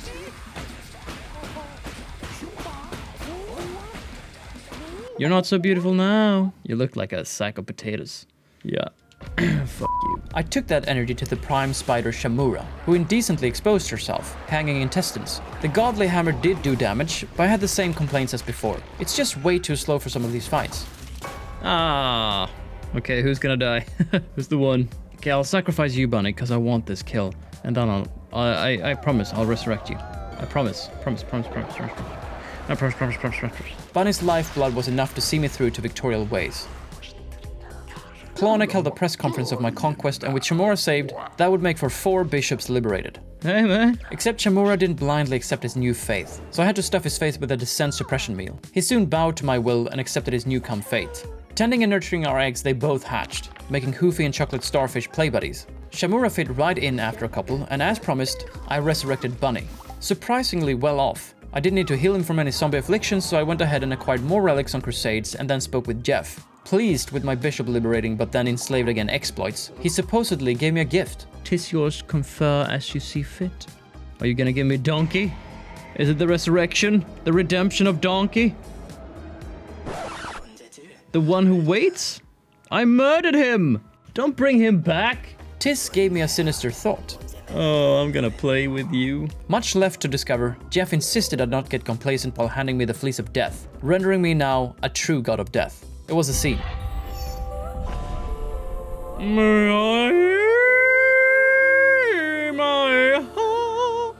Once again, I have beaten the game. And once again, I can't relax as there were more to unlock.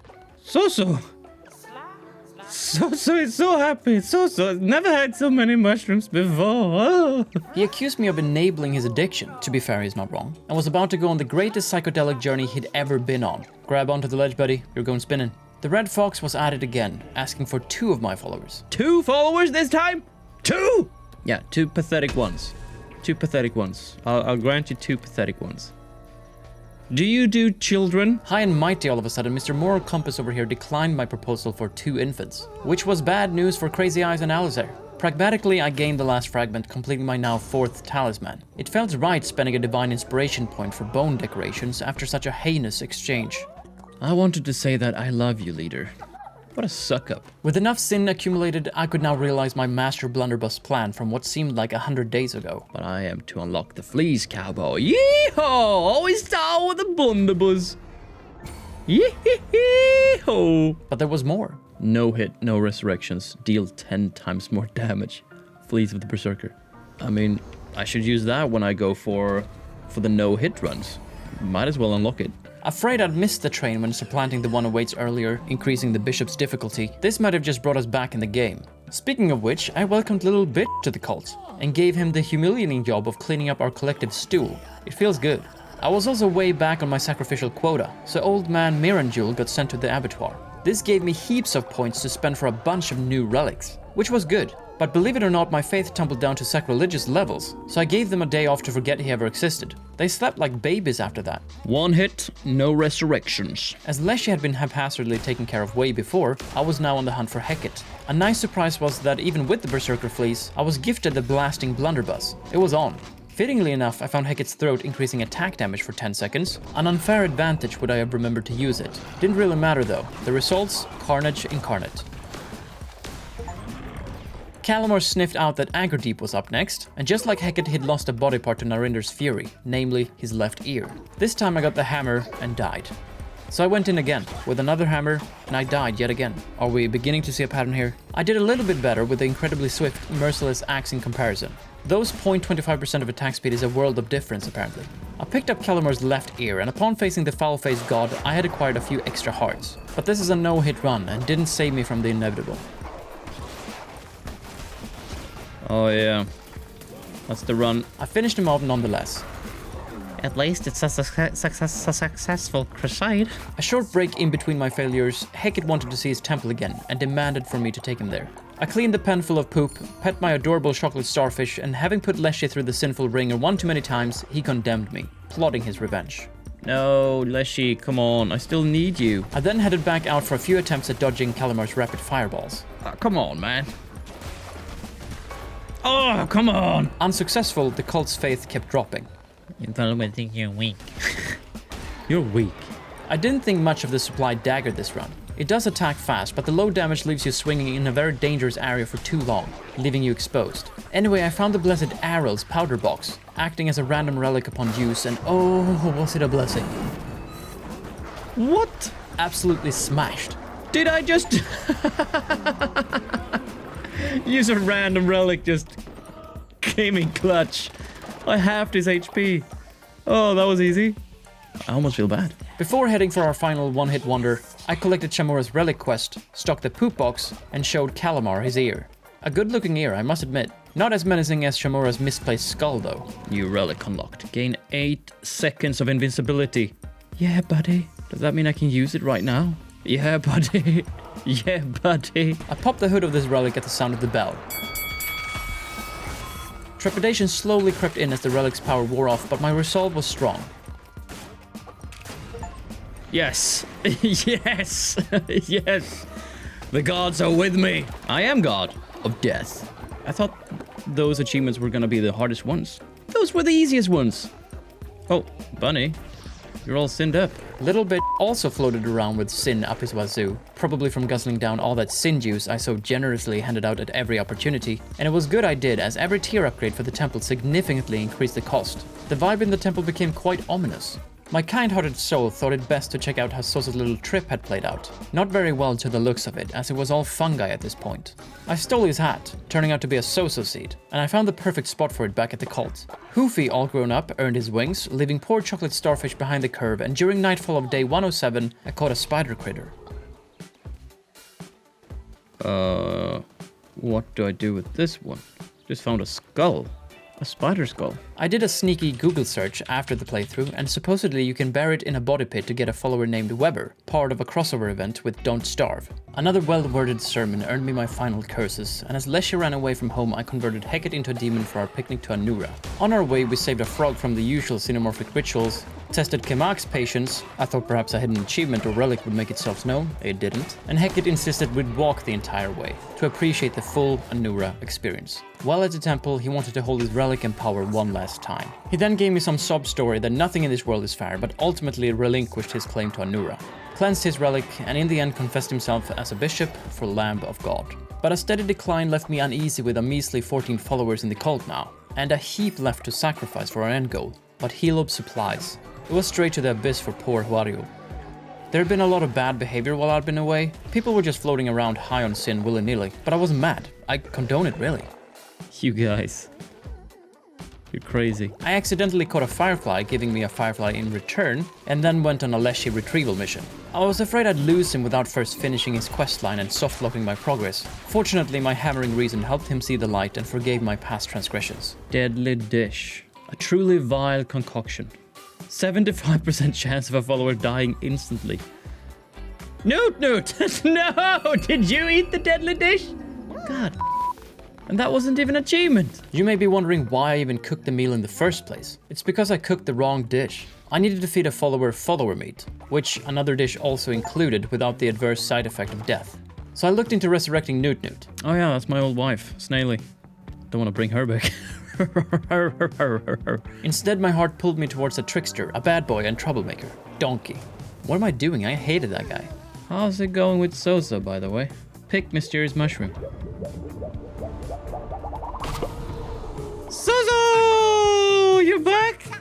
Sosa has just craziest dream. Sosa dreamt Sosa has too many mushrooms and was happier than Sosa has ever been before. He yet again craved mushrooms, and I yet again caved. I'm beginning to believe that I'm not such a good person after all. Thinking Sosa was mine to level up in order to help him achieve greatness, I pet him, bribed him, inspired him, and took his rather disturbing confession, none of which revealed any larger goal or success. I bought yet another sacrifice and traded Jeff here a whole heap of god tiers. I'd been silently doing a few purgatory runs in the background. And Jeff was less impressed with my feeble attempts of checking out his home dimension. What's he hiding back there? With 1 divine inspiration and 1 line of upgrades left, and to be honest, plenty left to actually build, I chose the devotion harvest totem followed by unlocking my next weapon mastery. I had enough sin for 2 mega temple upgrades and redecorated for a more me kind of vibe. Ah, this is more like it. Feels like home. Sozo finally divulged what he was after, to save the helpless Mushromo followers trapped in Anura. Finally, we had a heading. Double that heading because I just found Klonik's long-lost shoe as well. What a beaut. It was day 112 when I converted Kallamar to a demon and quickly brought him to his temple. But upon return I was met with another setback. Hey, Leshy! Where you going? Why are you so pissed off? What happened? They took 78 gold? It's incredibly uncool. I cracked another hideous creature and there was a lot of pent-up emotions between Shamura and Little Bit. A lot of vomit and even more emotions. What a roller coaster. Whee! Another successful sacrifice. This time Meerkat pulled the shorter straw. I battled my way forward in Anura and found one of Sosa's old followers. You know, the ones he thought would rise up against him. Which meant I now had 2 fungi running amok in the cult. You'll take it from here? What do you mean you'll take it from here? He meant he would devour this very tasty fungi. What a manipulative shrew. They deserve to be eaten. I hate mushroom. Okay. I brought Newt Jr. back from the dead, and I must say I felt kind of bad throwing him in the furnace just after having him resurrected. He wasn't alone though. Pa Arbor and Fetra was also auctioned off for the last fragments Midas had to offer. I bought a few more cards, spoke with Plimba who angrily cursed the return of more witnesses, and I got an explanation as to why Soso did what he did. Yeah, they just had to go. Shamefully I agreed to find him another one. I'm not setting a very good example for the kids. Then me and Shamura went on a journey, picked up a letter of lore before helping them strip off the old dominion and become one with the lamb. I also threw hoofs with another witness in favor of one of Plimba's highly sought after eyes. Having defeated the bishop of this area, I was now promised even greater rewards moving forward in an endless dungeon crawl. It was cool and all, but I was on a search and rescue mission for another Mushromo. Predictably, he was consumed within seconds of landing back home. I suppose I shouldn't have been surprised by his audacity demanding yet another Mushromo to feast upon. I refused, of course, and he immediately cursed me out, slipping into a full-blown descent. So, as judge, ruler, and executioner, me and the boys whipped up a correctional facility and threw him in lockup. Then, through the sacred text of the Lamb and a solid day of mushroom withdrawal, he was reborn. No longer Sozo, but Dr. Sosonius. His research had led him to Spore Grotto, where the Mushromers force-fed him menticide mushrooms, dragging him into psychedelic depths and paranoia. Now free, he rewarded me with a Mushromo form. Very nice. Sin being the commodity of need, Hoofy would take on the accumulated sin of others. Unfortunately, it damned him in the process. I got 2 more through a confession and a heretic drum circle. Then I resurrected Leshy and quickly threw him in the demon mixer so we could finally sever the bond to his old power, cleaning his eye in the process. Walk with me, talk with me. Narinder, now a little bit, took me for a reminiscent stroll. A bit vague and perhaps through a maze of platitudes, I think he complimented me and gifted his claw. I jumped into completing a row in Purgatory, only to realize I'd misunderstood everything. This is obviously a column, not a row. Rows are completed by using the same fleece for multiple runs, with each step ramping up the difficulty. All these runs offered a lot of god tiers to trade with Jeff though. I mixed this with my usual dungeon crawls, all while trading my precious refined gold bars for a wardrobe's worth of outfits from the marvelous Miss Barrett, and carving out eyes in exchange for Plimbo's fragment pieces. Babu! Billaboo! Boo! Boo! What a champion, what a guy. I'm a worm. I unlocked what I thought was the last of the remaining buildings. Oh! I've missed one! Empowered Shrine of Disciples. Disciples pray at this shrine to give you boosts while crusading. Wait, what have I missed? Hey, I gotta build that. I gotta build that. Through a trial of faith, Abomination gladly laid down his life in service to the Lamb, becoming my first disciple. He immediately thought himself better than everyone else and demanded a new wardrobe. I mean, he had a point. Can't have my disciples running around in the standard cult attire. So I sewed him up a genteel jacket, very dashing. I had avoided Helob on Crusade for too long. 100% off, buy Fino. Thanks, bro. Is he in bad shape? Is he not munchy? Is he ugly? With enough business concluded between us, I got a tarot card. Not many left now. My #1 customer back again. For you. As only level 10 followers can become disciples, and I needed 10 of them, I looked through my catalog of dead acolytes, but I'd been rather lazy in the past. Best I could find was a level 7 Croco, so to future-proof I assigned a new loyalty enforcer. After all, I'd lost Foxy the Fox to a rightful and very needed sacrifice in the past. A last and final meeting with El Diablo in disguise had him ask for the ultimate offering. Without it, I would not be able to finish the run.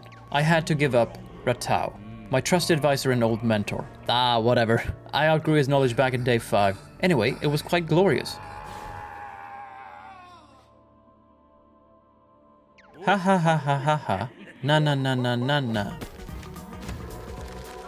I declared a forgotten doctrine to unlock the ritualistic fighting pit. It will make sense in a moment. And pitted June against the superior Notre. Only one would walk away alive. Faced with the choice, I spared him. Divine Inspiration was now replaced by God Tears, as I had no more use for inspirational unlocks, and I continued dancing to level up followers for a disciple conversion.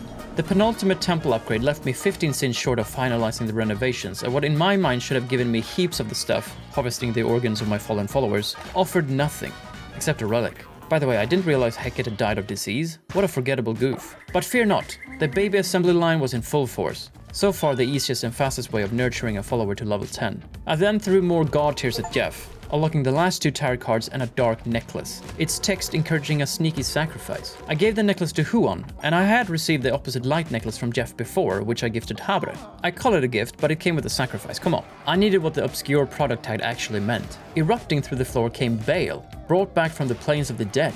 And he was also my 10th sacrifice. This would obviously bring back Aim when sacrificing Huon, though that was on cooldown, so I headed out to search for missing lore. It wasn't a guaranteed spawn, but the easiest method was scanning the fog of war for a statue near the edge of the map, since the other one was often camouflaged by the environment or hidden behind grass. I picked up a piece of lore and dove into the final challenge in Purgatory's Row. It looked rather daunting with 5 major bosses in my way, but I fought hard, I fought just. There was also a great amount of hearts to pick up on the way, so when facing the one who waits again, I had increased my 4 hearts to 7. It wasn't really a contest while I had the blunderbuss in my hand. It's like an extension from my arm at this point. Is this gonna be another Slayer of Souls complete a row in Purgatory? Bow, bow. This kind of shit that you just wouldn't understand. Once I got back, 3 eggs were ready to hatch, which I set on the path of disciples. And to replace the now hatched eggs, Chocolate Starfish gave Donkey a real runaround. He had that "whatever have I done" look written all over his face. But I got my new eggs and I served up 12 bowls of poop. Not for the joy of watching someone eat poop, but to get the elusive follower form, also poop. And for another 2 wardrobe outfits, I had to marry Sosonius. Yeah, there's a lot of nonsensical events right now. I had an agreement with my new wife. I'd take his hand, but skip the wedding reception. It had to be bumped in favor of bringing back Aim through a glorious sacrificial resurrection. I brought both felines on my next crusade. We happened to find another ancient tablet, but my main objective was to find Fornius, because a mother's love is a mother's love. It was all very wholesome. And very unlucky. That was the last relic. Now I had a bunch of tablets left to find. Back home again, one of my single-purpose breeds were all grown up. And with a gift, he was ready to give his life to the discipleship. He didn't really have a choice though. I upgraded the temple to level 10, it now resembled Midas Cave more than anything else, with a sweet golden skull with horns decorating the entrance. Yes. I think this is the last one. This might be the last one. The pain, the journey. I did unlock the full flock achievement, but I expected something more in the lines of lore. Ich bin another locked law? No, I do not want. I want unlocked law now.